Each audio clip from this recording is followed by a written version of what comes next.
అందరికీ నమస్కారం. Welcome to Sandhya kitchen India. ఇవాల్టి మన రెసిపీ వచ్చేసి బీరకాయతో ఒక టేస్టీ ఐటెం తయారు చేసుకోబోతున్నాము. ఎప్పుడు నార్మల్గా బీరకాయ తిని బోర్ కొడుతుందా? అయితే ఒకసారి డిఫరెంట్గా ఇలా బీరకాయ గుడ్డు కూర తయారు చేసి చూడండి. చాలా అంటే చాలా బాగుంటుందండి. రైస్లోకైనా, చపాతీలోకైనా, పుల్కాలోకైనా, ఎందులోకైనా బాగుంటుంది. చాలా సింపుల్గా, ఈజీగా బ్యాచిలర్ పిల్లలైనా కూడా ఈజీగా చేసేసుకోవచ్చండి. మరి ఈ టేస్టీ బీరకాయ గుడ్డు కూర ఎలా తయారు చేయాలో చూద్దాం రండి. ముందుగా 1/2 కిలో బీరకాయలని తీసుకొని పైన ఉన్న పీల్ని లైట్గా పీల్ చేయాలి. మరీ ఎక్కువగా పీల్ చేయనవసరం లేదండి. జస్ట్ లైట్గా పైపైన అలా పీల్ చేసేయండి చాలు. ఇలా బీరకాయలన్నింటినీ పీల్ చేశాక శుభ్రంగా కడిగి ముందు వైపు వెనక వైపు ఉన్న భాగాలను కట్ చేసుకోవాలి. బీరకాయలన్నింటినీ చిన్న చిన్న ముక్కలుగా కట్ చేసుకోవాలి.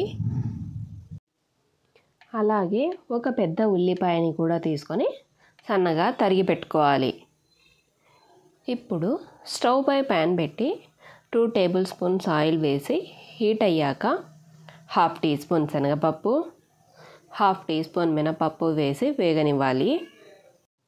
శనగపప్పు, మినపప్పు కాస్త వేగాక 1/2 టీ స్పూన్ పోపు దినుసులు, ఒక ఎండుమిరపకాయ, కొద్దిగా కరివేపాకుల్ని తుంచి వేసుకోవాలి. కరివేపాకు చిటపటలాడాక మనం తరిగి పెట్టుకున్న ఉల్లిపాయలు వేసి వేయించుకోవాలి. ఉల్లిపాయలకి సరిపడ్డ ఉప్పు, పసుపు వేసి ఉల్లిపాయల్ని కాస్త వేయించుకోవాలి. ఉల్లిపాయలు కొద్దిగా సాఫ్ట్గా అయ్యాక ఇందులోకి 1/2 టీ స్పూన్ ఫ్రెష్ అల్లం వెల్లుల్లి పేస్ట్ వేసి వేయించుకోవాలి. అల్లం వెల్లుల్లి పేస్ట్ పచ్చివాసన పోయాక మనం తరిగి పెట్టుకున్న బీరకాయ ముక్కల్ని వేసి మగ్గించుకోవాలి. మధ్య మధ్యలో కలుపుతూ మగ్గించుకోవాలి. ఇలా 5 నిమిషాల పాటు మగ్గించుకుంటే బీరకాయ 50% మగ్గిపోతుంది. ఇలా బీరకాయ మగ్గాక ఇందులోకి 1 టీ స్పూన్ సాల్ట్ మనం ఉల్లిపాయలలో వేసాము కాబట్టి ఇక్కడ కొద్దిగా వేసుకోవాలి. 1.5 టీ స్పూన్ కారం, 1 టీ స్పూన్ ధనియా పౌడర్, 1 టీ స్పూన్ జీరా పౌడర్ వేసి ముక్కలకంతా బాగా పట్టే రకంగా కలుపుకోవాలి. ఉప్పు, కారం ముక్కలకంతా బాగా పట్టే రకంగా కలిపి మూత మూసి 5 నిమిషాల పాటు మగ్గించుకోవాలి. ఇలా బీరకాయ ఉడికి కూరంతా దగ్గర పడ్డాక ఇందులోకి 4 నుంచి 6 వరకు ఎగ్స్ని కొట్టి వేసుకోవాలి. నేనైతే 4 ఎగ్స్ వేసుకుంటున్నాను. ఎగ్స్ కొట్టి వేశాక మూత మూసి 5 నిమిషాల పాటు మంటని లో ఫ్లేమ్లోనే పెట్టి ఉడికించుకోవాలి. ఇప్పుడు స్లోగా కూరని కలుపుతూ ఎగ్స్ని కలుపుకోవాలి. ఇలా కలిపితేనే మనకు ఎగ్ అనేది ముక్కలు ముక్కలుగా ఉంటుంది, లేదంటే పొడి పొడిగా అయిపోతుంది.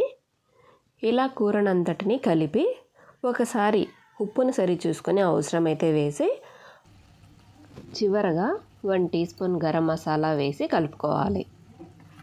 అంతే అండి, బీరకాయ గుడ్డు కూర రెడీ. కొత్తిమీరతో గార్నిష్ చేసుకొని ఇక సర్వ్ చేసుకోవటమే.